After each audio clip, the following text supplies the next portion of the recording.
Hey guys, welcome back to another video, and in today's video we are doing the Shrine of Secrets review for the 3rd of March 2021.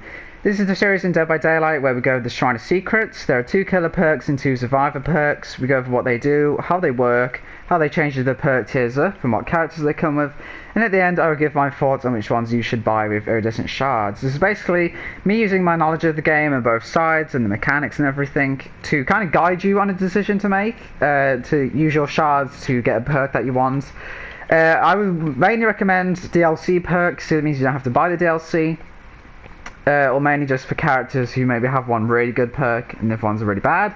So it's like, you know, just get that one perk and then you don't have to worry about leveling that character up, if that makes sense. So this is all just my opinion. I've been playing for a long time, so this is solely my opinion. This is like, obviously not what I say goes. You can obviously make your own choice, but this is just kind of swaying you and kind of being like, maybe don't go for like these ones, but this one is like really good and very valuable. So yeah, don't get triggered if, you know, I say a perk you don't like is bad, like a perk you don't like is good or whatever. It's just my opinion, you know. I'm just here to kind of guide. We have interesting perks this week, but I don't know. It's first glance, I've only just logged on to see this now, and I was yeah, just interesting is what I'll say for now. So first of all, we have a Nemesis, which is a Oni perk, and I feel like this has been out quite recently. I don't know if that was maybe this other perk. I know Zanshin comes out a lot, but this is a Oni perk, and this is an Obsession perk. So basically, anytime a new survivor, actually no, before that, sorry, the survivor who blinds you or stuns you using a pallet or locker becomes your Obsession. So straight away, there's now a new way to change the Obsession, other than DS. Basically, anytime you get flashlight blinded or stunned by pallet or stunned by head-on, that person will become the Obsession. And then anytime a new survivor becomes the Obsession, they are affected by the Oblivious status effect for 40 seconds, and their aura is shown to you for 4 seconds. At tier 2, that is 50 seconds, and tier 3, that is 6 seconds or 4 minutes. The killer can only be obsessed with one survivor at times. Basically, anytime the Obsession changes, they will not be able to heal your terror radius for 4 minutes.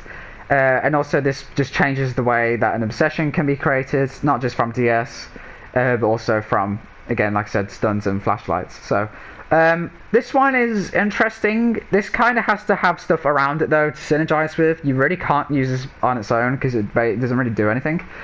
This is very popular on like Michael, because Michael has an add-on which I think it has, so it's like when you stalk your Obsession, you get Evil Within faster. So if you can have it so you just keep changing Obsessions all the time, then you'll just get your power a lot quicker and a lot easier. So that's a good one. This is also commonly used with Play With Your Food, which also relies on Obsession to make you go faster. This is mainly used on Leatherface, but you can use this on a lot of people. You can even use it again on Michael, to be honest, or just a lot of killers, maybe Legion, I saw someone do. So it's a perk that's okay.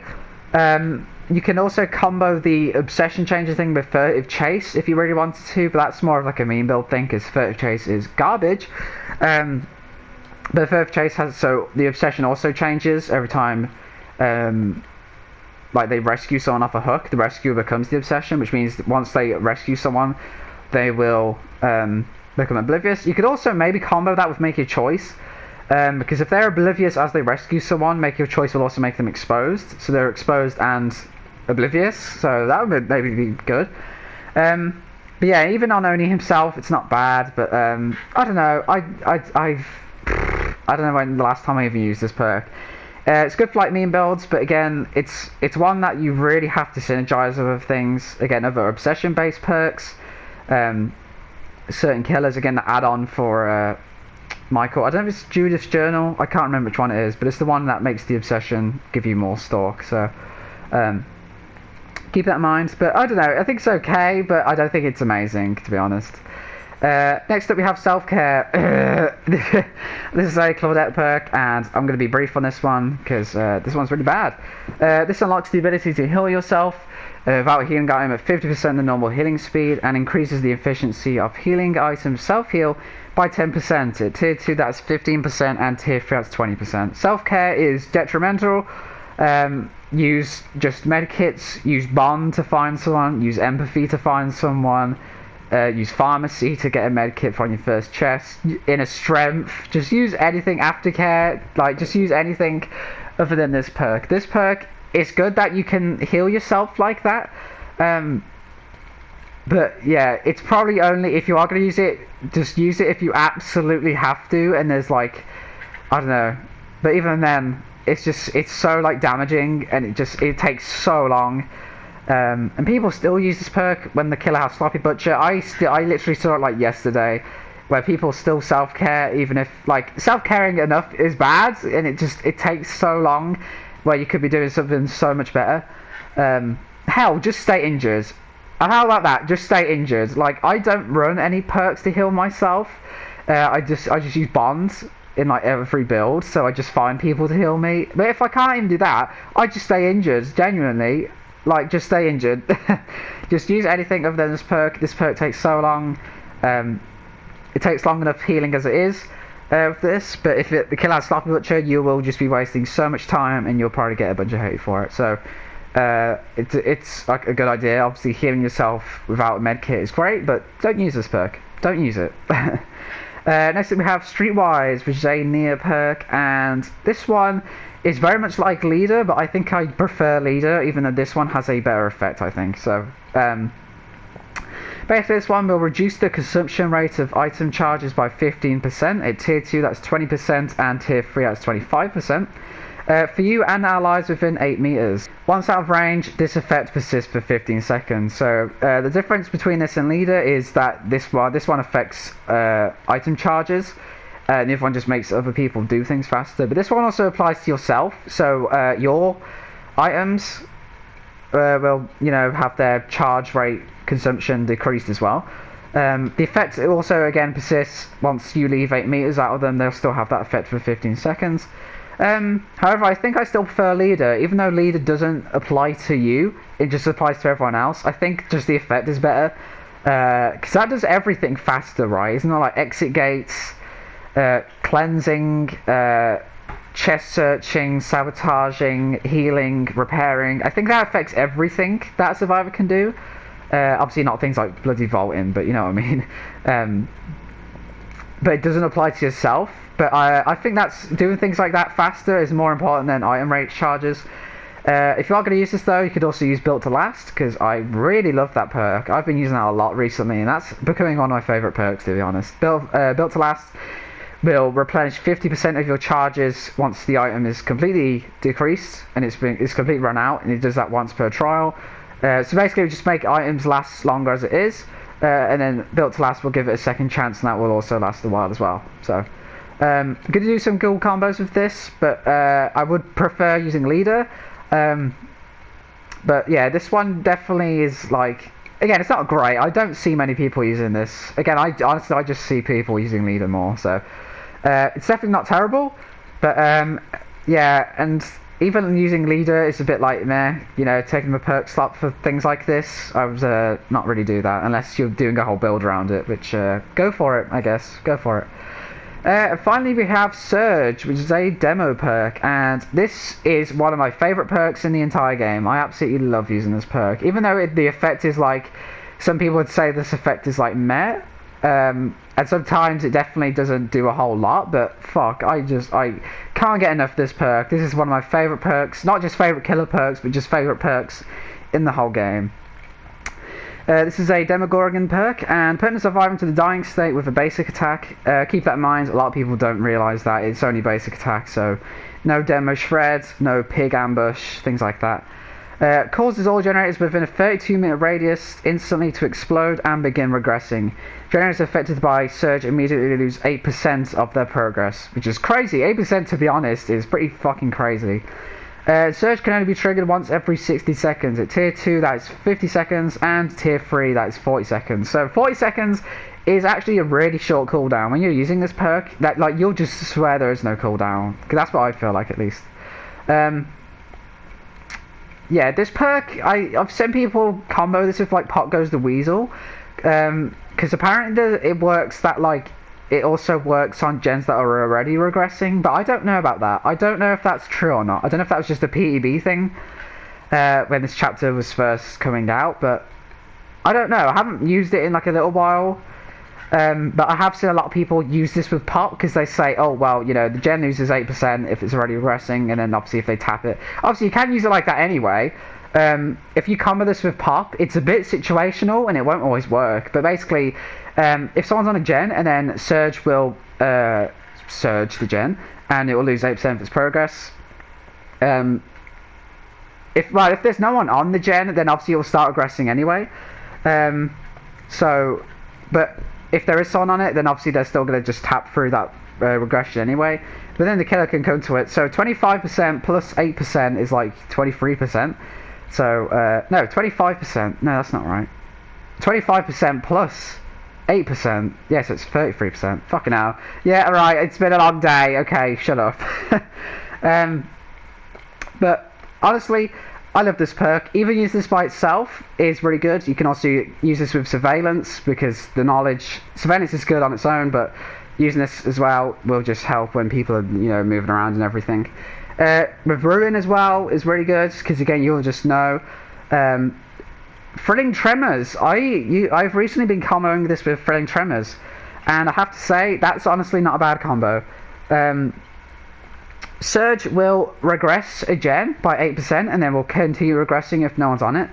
And then Thrilling Tremors will block that gen. And even though blocking gens like that does stop regression for that 16 seconds or whatever it is, it basically just makes sure gens don't get done a whole lot because it loses a bunch of progress, loses even more progress, and then it gets blocked so it can't even get worked on. So basically it just gives that window, I was going to say big window, but like, you know, it will just give it that brief window where, like, you know, that gen basically, you know, is just kind of, you know, isolated, I guess. I don't know, I'm trying to, it's just, you know, it's good. Surge, I just love Surge. I think this is Demo's best perk, and that might be biased, but I'm just saying Surge is one of my favourites. Give it a go, definitely. Also, Stealth Killers, very, very underrated on Stealth Killers, to be honest, because it just saves that time having to go kick gens. Oh, sorry, pardon me. Yeah, I don't know. It's good. Okay, I like it. Okay, now we're going to go over which perks I think you should buy from this week's Shrine. And to be honest, for Survivor, I'm not going to recommend any. Self-Care is just so damaging and it's just really annoying to use, and especially solo queue players. Either just stay injured or just use the perks I listed earlier. There's so much better options. Again, the effect is, it's cool to heal yourself out an item, and also it has that bonus of like efficiency of healing item self heal. But no, please just don't use this. For the love of everything that's holy, don't use this perk, okay? Only use this if you're doing like a fucking adept or something, I don't know. And also, Streetwise is okay. It's not great, but it's not like terrible. The effect is quite nice, and it also applies to you. But yeah, I just don't know about taking over perk slot for this. Nia also has Balanced Landing and Urban Evasion, so yeah, this is maybe her best perk, even though Balanced Landing can be quite powerful when it works. Urban Evasion isn't amazing. It's not very good at all, actually, so yeah, I'd probably just leave that, to be honest. I'd probably just not level up Nia, or just, you know, level her up and just get all of them, but nothing crazy to say about it. Nemesis, I will let you make your mind up on that, because I feel like if you don't have things like Play With Your Food or the certain killers you can benefit from it, like Leatherface or Michael, if you don't have like perks like Play With Your Food, maybe like Enduring, because also it shows the aura when the obsession changes once you get stunned. So if you use Enduring, you'll be able to see the aura for a bit longer.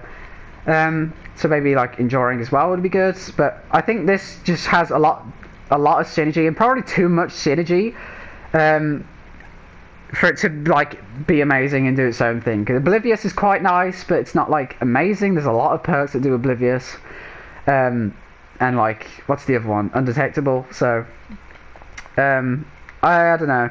It's just a bit.